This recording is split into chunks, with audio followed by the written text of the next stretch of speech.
Hello viewers, আসসালামু আলাইকুম। Welcome back to my channel Nutasi kitchen. কেমন আছেন সবাই? আশা করি সবাই ভালো আছেন।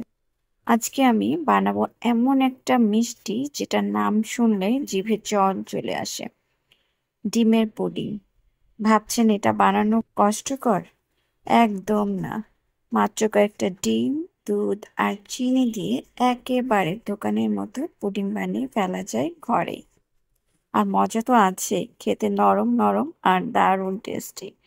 এই ভিডিওতে আমি আপনাদের দেখাবো স্টেপ বাই স্টেপ মিশ্রণ কিভাবে তৈরি করতে হয়, কিভাবে স্টিম দিতে হয়, আর শেষে প্লেটে তুলে পরিবেশন করার সময় কেমন সুন্দর দেখায়। তাহলে চলুন আর সময় নষ্ট না করে শুরু করি আমাদের আজকের ডিমের পুডিং। আর পুডিংটা তৈরি করার জন্য প্রথমেই আমাকে ক্যারামেলটা তৈরি করে নিতে হবে। আর ক্যারামেলটা তৈরি করার জন্য আমি এই রকম একটা পাত্র নিয়েছি। আর আপনারা চেষ্টা করবেন এই ধরনের ডেকচি টাইপের একটা পাত্র নেওয়ার জন্য, এতে করে পুডিংটা কিন্তু খুব সুন্দর হয়। এরপর এর ভিতর আমি দিয়ে দিচ্ছি এর ভিতর দিয়ে দিলাম 3 টেবিল চামচের মতো চিনি। আর চিনিটাকে চারদিকে খুব ভালোভাবে ছড়িয়ে দিয়েছি, সেটা নিশ্চয়ই দেখতে পেয়েছেন। চিনিটা দেওয়ার পরে আমি চুলাটাকে অন করে ঠিক ওই পাত্রটাকে একেবারে চুলার উপর বসিয়ে দিয়েছি এবং ক্যারামেল তৈরি করার জন্য খুব আস্তে করে জাল করে আমি এটাকে ক্যারামেল তৈরি করে নিচ্ছি। দেখতেই পাচ্ছেন আমি জালটা ঠিক কতটুকু পরিমাণ রেখেছি। ঠিক এই পরিমাণ জালে রেখে আমি আস্তে করে করে ক্যারামেলটাকে তৈরি করে নিয়েছি। মানে চিনির কালারটা দেখতে পাচ্ছেন চেঞ্জ হয়ে গেছে। ঠিক এরকম জালে ক্যারামেলটা তৈরি করে নিতে হবে।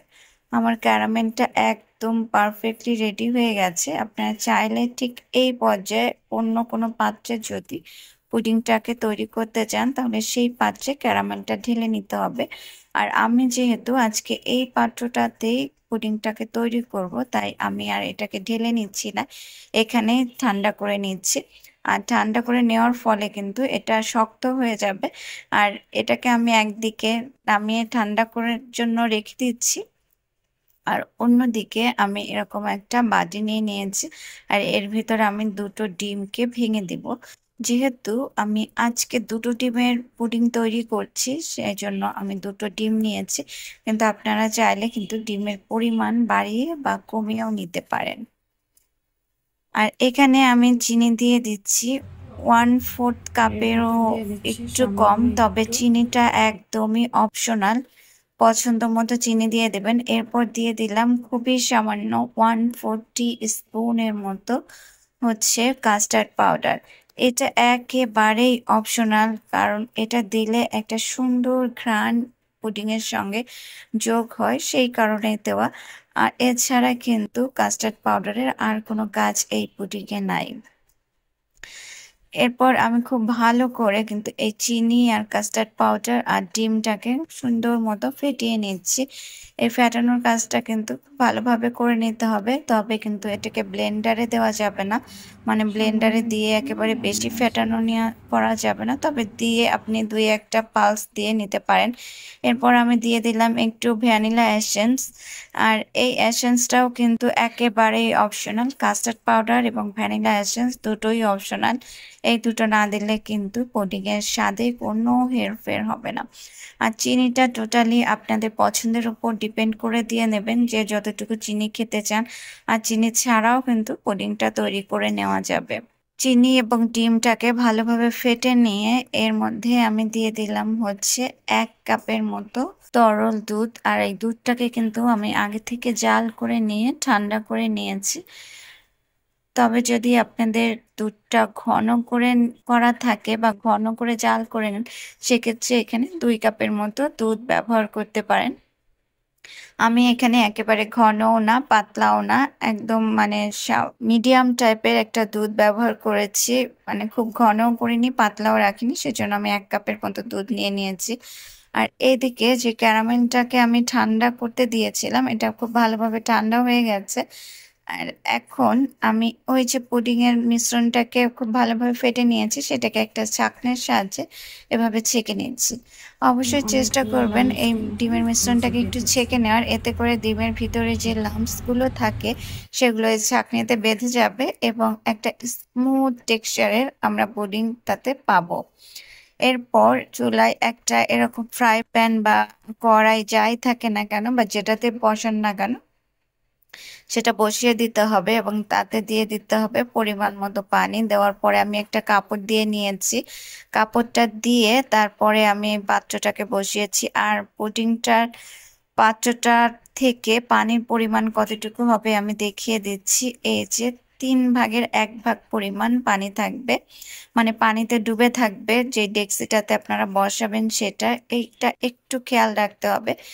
আর এই কাপড়টা দেওয়ার কারণ হচ্ছে যাতে করে পুডিংটা যখন পানিটায় বলক চলে আসবে এই পুডিংয়ের পাত্রটা যাতে নড়াচড়া না করে এবং পুডিংটা যাতে নড়াচড়া না করে সেই জন্য। আর এর উপরে আমি এরকম একটা লোহার হামানদিস্তার আর দিস্তাটা দিয়ে চাপ দিয়ে দিয়েছি। আপনারা যে কোনো একটা ভারী কিছু দিয়ে এভাবে চাপা দিয়ে দিবেন যাতে পানিতে বলক আসলে এটা নড়াচড়া না করে। এরপর হচ্ছে একটা ঢাকনা দিয়ে এভাবে ঢেকে দিতে হবে। আর ঢাকনাতে যদি কোনো রকমের ছিদ্র থাকে সেটাকেও কিন্তু বন্ধ করে দিতে হবে। আমি এখানে একটা লবঙ্গ দিয়ে ঢাকনার ছিদ্রটাকে বন্ধ করে দিয়েছি এবং চুলোর জালটাকে মিডিয়ামে রেখে এটাকে আমি জাল করে নেব প্রায় 30 মিনিটের মতো। 25 থেকে 30 মিনিটের মধ্যেই এই পুডিংটা কিন্তু হয়ে যাবে। তবে আপনাদের ডিমের পরিমাণ যদি বেশি হয় সেক্ষেত্রে সময়টা কম বেশি লাগতে পারে। যেহেতু আমি 2টো ডিম ব্যবহার করেছি তাই আমার 25 থেকে 30 মিনিটের মধ্যে পুডিংটা তৈরি হয়ে গেছে। আর দেখেন পানি কিন্তু কমে যায়নি এখনো, তবে আপনারা এর মধ্যে একটু চেক করে নেবেন। যদি পানি কমে যায় তাহলে কিন্তু অবশ্যই আপনাদেরকে আবার একটু পানি দিয়ে দিতে হবে। আর কিছুক্ষণ পর পর একটু ঢাকনাটা খুলে চেক করে নিলেই হবে। আর পুডিংটা কিন্তু হয়ে গেছে। এখন আমি এটাকে চুলা থেকে নামিয়ে নিয়েছি এবং ঠান্ডা করে নিয়েছি। এটা যখন নর্মাল টেম্পারেচারে চলে আসবে তখন আমি এটাকে ফ্রিজে রেখে একেবারে ঠান্ডা করে নেব, কারণ ঠান্ডা অবস্থায় পুডিংটা মোল্ড আউট করতে অনেকটাই সুবিধা হয়। গরম অবস্থায় মোল্ড আউট করলে অনেক সময় ভেঙে যাওয়ার একটা চান্সেস থাকে। আর এদিকে আমি কিন্তু পুডিংটাকে 1 ঘন্টার মতো ফ্রিজে রেখে ঠান্ডা করে নিয়েছি। আর এখন আমি বের করে নিয়ে এটাকে মোল্ড আউট করে নিচ্ছি। মোল্ড আউট করার আগে 4 সাইডটাকে কিন্তু এভাবে একটু ছাড়িয়ে নিতে হবে। যদিও সবাই আজকাল পুডিং তৈরি করতে পারেন এবং মোল্ড আউটও করতে পারেন, তারপরও আমি দেখিয়ে দিচ্ছি। দেখেন মাশাআল্লাহ খুব সুন্দর একটা পুডিং তৈরি হয়েছে, অসাধারণ হয়েছে দেখতে। আর কালারটাও কিন্তু সেই রকম সুন্দর হয়েছে। আপনারা যদি আমার রেসিপিটা ফলো করে এভাবে পুডিং তৈরি করেন তাহলে আশা করছি ইনশাল্লাহ আপনাদের পুডিংটা ঠিক এরকমই হবে। আর আমার ভিডিওগুলো যদি আপনাদের কাছে ভালো লেগে থাকে তাহলে অবশ্যই আমার চ্যানেলটাকে সাবস্ক্রাইব করবেন এবং পাশে বেল বাটনে প্রেস করে রাখবেন। আর এরকম মজার মজার সব রেসিপি এবং সহজ সহজ সব রেসিপি পাওয়ার জন্য অবশ্যই আমার চ্যানেলটাকে সাবস্ক্রাইব করে ফ্রেন্ডস আর ফ্যামিলির সঙ্গে শেয়ার করে রাখতে হবে। তাহলে কেমন লাগলো বলেন তো আজকের রেসিপিটা?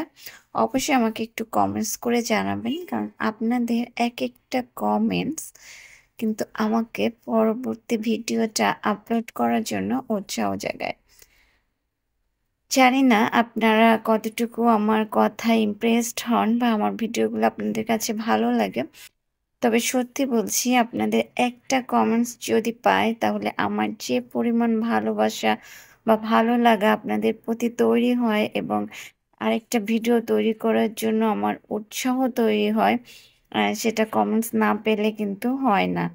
আর একটা ভিডিও তৈরি করতে কিন্তু আমাদের অনেক শ্রম এবং পরিশ্রম আমরা ব্যয় করে থাকি যারা আমরা ইউটিউবার আছি। তাই একটা ভিডিও করার পর যদি আপনাদের কাছে ভালো না লাগে বা আপনাদের কমেন্টস না পাই তখন কিন্তু আমাদের মনটা একেবারেই ভেঙে যায়। তাই আশা করব আপনারা আমাকে কমেন্টস করে জানাবেন যে আমার ভিডিওগুলো আপনাদের কাছে কেমন লাগছে এবং আপনারা আমার কাছ থেকে আর কোন ধরনের ভিডিও বা কোন ধরনের রান্নার রেসিপি চান অবশ্যই আমাকে জানাবেন। আর এই যে দেখতে পাচ্ছেন আমি কিন্তু পুডিংটাকে অলরেডি কেটে নিয়েছি আর এরই মধ্যে কিন্তু আমার পুডিংটা শেষ হয়ে গেছে। আল্লাহ হাফেজ।